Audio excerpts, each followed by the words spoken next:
Right, so the section B of the 2025 Civic Education, GCE. So the first question in section B reads, explain the following concepts in relation to citizenship. Explain the following concepts in relation to citizenship. So what exactly is repatriation? What exactly is repatriation? Well, repatriation simply means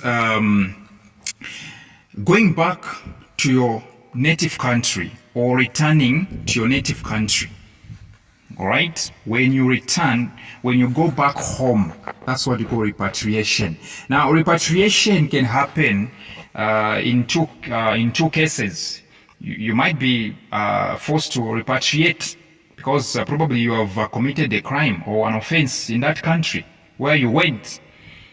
Okay? Or you might want to come back voluntarily. So I'm trying to say repatriation can happen involuntarily or voluntarily, which means it can be your own will. At the same time, it can be the will of the state, of the country where you were living or staying. Yes, so it simply means going back to your native country, all right? Going back or returning to your native country. B, expatriation. You see the letters, the prefix X, right? X means to go, just like in the Bible. Exodus, in commerce, exports, going out, right? Goods going out, services going out. So expatriation is also included in the system of going out. Expatriation means migrating from your native country so that you can settle in another country. That is expatriation. Okay? You leave your own country, your native country, to settle in another country. It's called expatriation. This is the migrating from your native country to settle in another country. That's expatriation. So in short, expatriation is the opposite of repatriation, because expatriation is going out, repatriation is coming back. Yes. Okay, see the renunciation. What exactly is renunciation? What exactly is renunciation? I'll give you an example. Take for instance, you want to become a Canadian. Okay, you want to become a citizen of Canada. Okay, I don't know the laws that side, but there are certain laws which dictate that you renounce or you give up. You give up your previous citizenship. Let's say you are a Zambian and you want to become a full and permanent citizen in Canada. So there are certain laws, or let me say there are certain states that require you to give up. They require you to give up your citizenship. That is renunciation. So what I'm trying to say is that renunciation is when a foreigner or an alien is required to give up his or her previous citizenship and take an oath of allegiance of the host country. This is whereby you are required by the state of the country to which you want to become or belong. Okay? They will require you to give up your previous citizenship and take an oath. You have to swear. You have to take an oath of allegiance.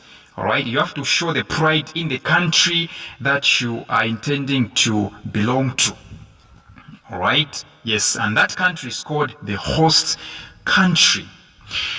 All right. What about D, presidential grant? Listen, there are certain people, take for instance, if somebody belongs to an army, let's say he's an African, or let's say he's an American, and then this person is known to be a good soldier, right? There comes a time when a president wants to recruit such a person, all right, because they have heard about their expertise. So the president will do everything within his powers to grant the citizenship to that person. All right. So a presidential grant is simply an executive action or program initiated by a president to provide citizenship or a passage or a pathway to citizenship to certain individuals or groups. There are certain people who are very much important, or there are certain people that are vulnerable, and the president or a president would want to help, or the president would want to recruit them in his country. That's what we call a presidential grant. Let's go to question 2. Question 2 reads, explain the behavioral traits. Behavioral traits are portrayed by youths who abuse drugs. Well, not only youths, because, effects of drugs, don't know age, right? So what exactly are the traits of drug abusers? What exactly are the characteristics of drug abusers? Well, there are so many actually. There are so many. Number one, they wear sunglasses. They usually wear sunglasses to do what? To hide or to disguise their appearance. Yes, they wear sunglasses, not for fun, but for what? For hiding or disguising their appearance. They are not proud of their appearance. Number two, they lose appetite. Loss of appetite. They usually lose appetite. Number three, they become thieves. Okay, they are engaged in theft and overborrowing of money. Overborrowing. Okay, they become thieves and they overborrow money. Reason being, they want to abuse drugs, right? The money goes to abusing drugs. There are so many actually. Number four, you can add, they spend more time away from school and home. They spend more time away from. They don't want to be in class. They don't want to be at home. All right? Yes. And not to mention their performance. Their performance at work, declines. Their performance at school declines. That's it. If you are engaged in drug abuse, substance abuse, you know what I'm talking about. Even your performance as a grade 12 learner has declined. Yeah, come on, go to Jerusalem. And, their personality changes all of a sudden. All right? They have a sudden change in personality. Yes. Okay, I think there are a lot. I've mentioned a lot. What else? You can also add, heavy use of perfumes. They heavily use perfumes. To do what? To disguise their smell of substance. To disguise the smell of what? Of the substances they abuse. They spray a lot of perfume. Right? You know what I'm talking about, right? Okay. And they possess a lot of stuff like straws, pill boxes, needles, glass bottles. Yes, these are some of the traits of people that abuse substances. Question 3, explain the concept conflict resolution. What exactly is conflict resolution? When and how is it done? What is conflict resolution? Well, this is simply the settling down or the settlement or avoidance of disputes between groups or individuals, okay, using solutions that avoid violence and attempt to do what? To reunite and reharmonize the people in conflict. This is simply the settlement or avoidance of disputes between individuals or groups using solutions that avoid or prevent violence and attempt to reunite and reharmonize the people in conflict. Yes. Question B, 3B, list 2 methods of promoting peace. How exactly do you promote peace in an environment? Number 1, reciprocate. Have what we call reciprocity. What exactly does this mean? This simply means to say you and your neighbors are exchanging gifts. Okay? You are used to exchanging gifts. Okay, your neighbor gives you mini meal, the next day you give your neighbor cooking oil. Right? Alright? Even in church. Alright? So reciprocity is very important when it comes to promoting peace. Alright? You give gifts to your neighbor, they also give you gifts. Are you telling me that you're going to have a conflict? No. It's love already, right?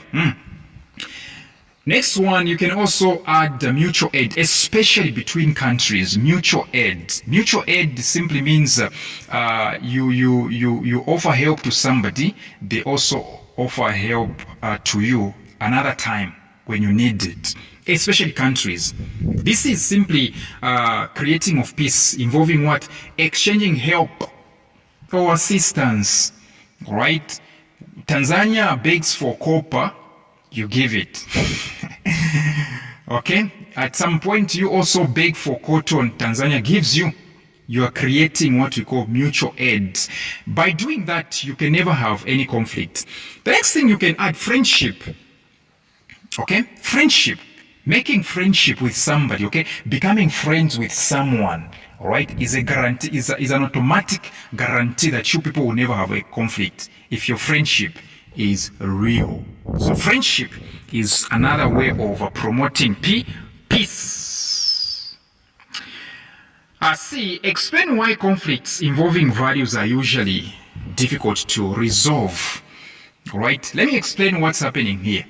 They want you to tell them why is it so difficult to resolve a conflict where values are involved. All right, let's say you are a Christian and you know there is a Hindu in your neighborhood. You realize that your values and the values of that Hindu are different. They're different. All right, there are certain things that you consider demonic, especially Christians. There are certain things Christians are considered demonic in Hinduism, right? In Hinduism, okay? Okay? In Hinduism, there are certain things that Christians consider to be demonic. And even Christians, all right? There are certain, Hindus, there are certain things they consider to be wrong, unethical in Christianity.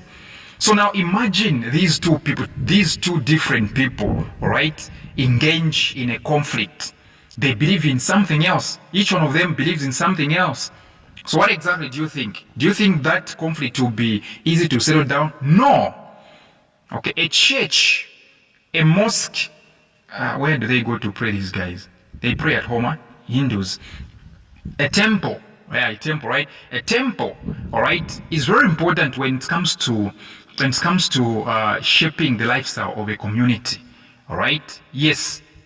So it's very difficult to settle down such because because of what moral or ethical implications. The morals in Hinduism are not the morals in Christianity. So moral or ethical complications. What Hindus consider ethics is not what Christians consider ethics. All right. The second thing is that subjective interpretations. Okay. They have got different interpretations. All right. Hindus have interpreted things their own way. Christians have interpreted things their own way. So you realize that once these two people get into a conflict, it will be something else. It will be something else for real. The third one you can add, there is a deep emotional investment. A Christian has deeply, invested in his beliefs, with emotions. Okay, take for instance, all right? I believe in Jesus like crazy, all right? Even if I sin, I'll be like, but Jesus is just the Lord. There are no two ways about that. Yes, all right? I believe in Jesus like crazy, all right? Okay, I know I sin, but, all right, I believe in him like crazy, all right? There is no any other God but Jesus himself. Okay, now do you think a Hindu who doesn't believe in Jesus, all right? Do you think a Hindu who doesn't believe in Jesus can come to me and actually control me and I agree? No. The same applies to a Hindu. All right, they believe in their, there is Krishna, there is what. Do you think a Hindu can allow me to control her or him? No. Especially in a conflict, no. Do you think I can teach a Hindu to say, no, here you went wrong? Okay, no. All right. So values when it comes to values and conflicts, it's very difficult to handle. So deep emotional investment, a Christian has got deep emotional investment in Christianity. A Hindu has got a deep emotional investment in what? In Hinduism. So it's very difficult to handle their conflicts. What exactly do you do? Come from WhatsApp tuitions. They are cheap and reliable.